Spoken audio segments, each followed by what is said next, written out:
Hello, I want to say a few words today about narcissists and the partner's identity. And one of the things that you may have noticed if you've been in a long-term relationship with a narcissist, in any type of relationship, in retrospect, possibly when you've come out of the relationship, or even when you're within the relationship itself, you may have noticed that your identity was messed with in some way, and you may have come out of that relationship not really knowing who you are, because part of the narcissistic dynamic can be actually controlling the people around them and the caregiver or primary relationship in their life, above all,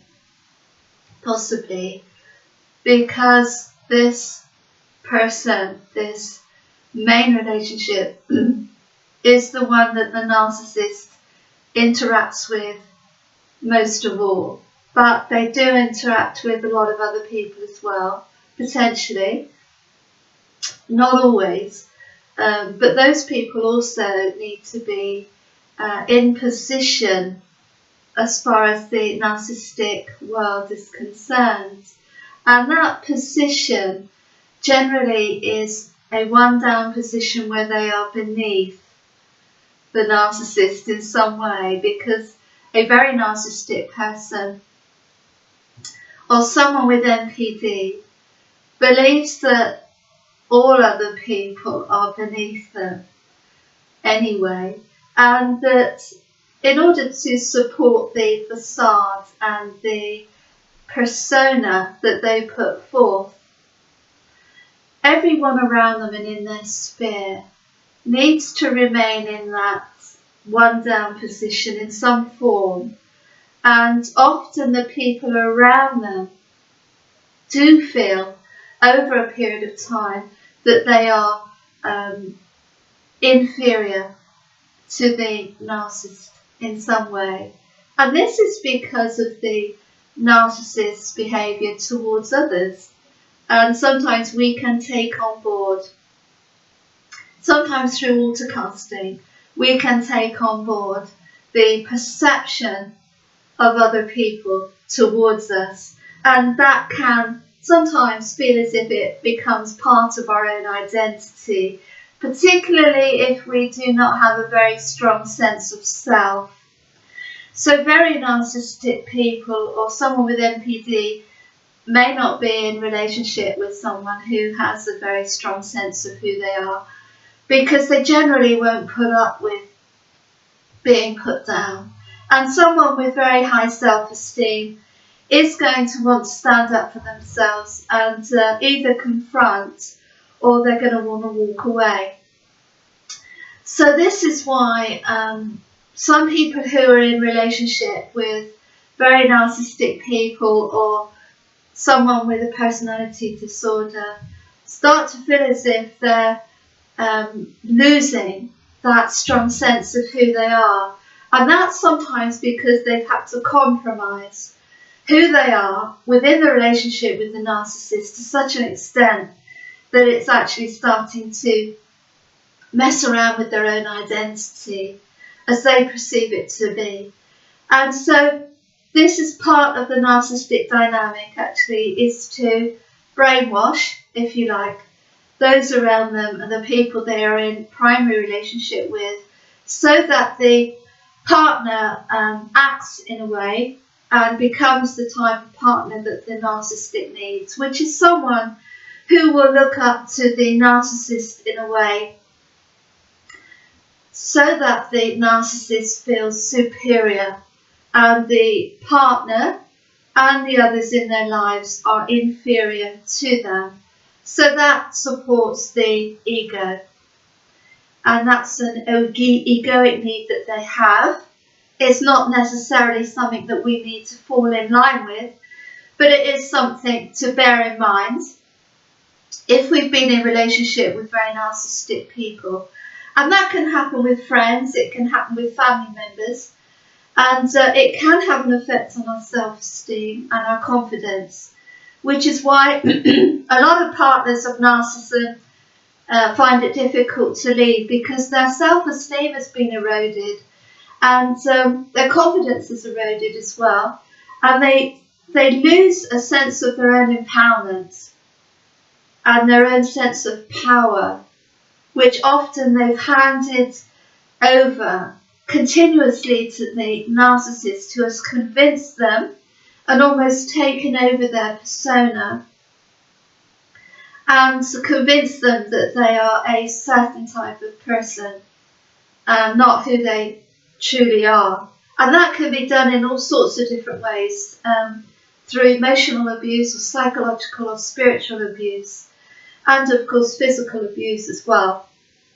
in some cases.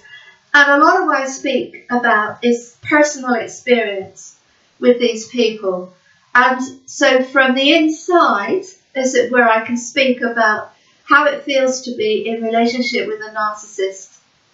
and a very narcissistic person. And the reason why I mention very narcissistic people, not just NPD,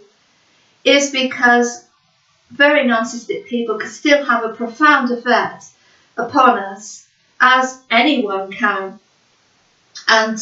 it's quite good to have an inside view as far as the partner is concerned, and the effect that that can have upon them not being able to get out, and the effect that it has on their self-esteem and confidence for the future. So having a really strong sense of self is a pretty good idea if we do not want to attract narcissists into our lives anyway. And also to have a look at our own narcissism and just to see what sort of energy we've got and we're sending out as well into the universe, so that we're aware of what we are attracting. And also to really understand the narcissistic dynamic, so that we can be aware when we're dating and when we're looking at the relationships that we've got going in our lives as well at the moment, whether those relationships are having an effect on our life already. And in the dating dynamic, to just be aware of the types of early indicators and red flags as far as very narcissistic people are concerned, because those can pop up really early on. And to be aware also of the covert signs of narcissism, which can be intermittent, so that we go in with a really a high amount of awareness and conscious awareness as far as what's going on in those early interactions. So as far as the partner's identity is concerned, it's quite often moulded by the narcissist to fit in with the narcissistic dynamic. And so at the end of the day, the partner could potentially lose all sight of who they are if they knew who they were in the beginning anyway. So I wanted to leave those tips with you as far as the identity of the partner is concerned, which can be very slowly and very insidiously moulded in order to fit in with the partner's needs. And so over time, the partner can come to lose a sense of who they truly are and their own self-worth in the process, and become groomed gradually to fall in line with the narcissistic agenda to such a degree that they may be unable to leave, and they may lose a sense of their own identity. So that can affect them quite broadly in the future. So if someone is very strong spiritually, then they've got a better chance really of standing up against that identity reversal, as I call it. And so sometimes it's not always about the narcissist taking your identity and those traits, but sometimes it's about swapping them for their own, because there's a lot of projection goes on with narcissism. So they may project their own traits onto the partner, and take the partner's traits as their own. So it's a sort of swap that can happen in a dynamic where they switch their own traits for the partner's traits and try to take on board all the good stuff that the partner has for themselves, and to project and dump all the bad stuff onto the partner.